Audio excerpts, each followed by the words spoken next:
ஒசூர் அருகே கெலவரப்பள்ளி நீர்த்தேக்க அணையில் 4வது நாட்களாக வெண்நுரை பொங்கி தண்ணீர் வருவதால் விவசாயிகள் அதிர்ச்சி அடைந்துள்ளனர். இதுபற்றிய மேலும் விவரங்களை தருகிறார் நமது செய்தியாளர் கார்முகில்.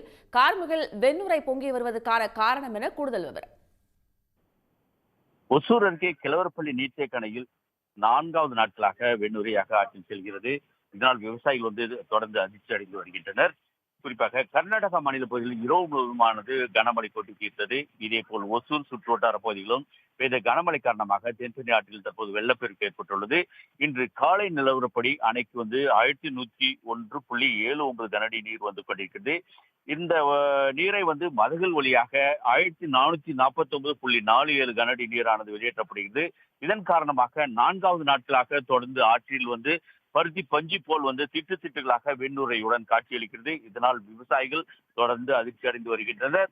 மேலும் ஆற்றங்கரையோரம் உள்ள தரைப்பாலத்தின் மீது நுரை செல்வதால் அந்த பகுதிக்கு செல்லக்கூடிய கிராம மக்கள், அதாவது குறிப்பாக சித்தனப்பள்ளி, நந்திமங்கலம், முத்தாளி உள்ளிட்ட பகுதிகளுக்கு செல்லக்கூடிய பொதுமக்கள் இருசக்கர வாகனத்தில் செல்லும் போது பாதுகாப்பாகவும் எச்சரிக்கையாகவும் செல்லுமாறு அறிவுறுத்தப்பட்டுள்ளது.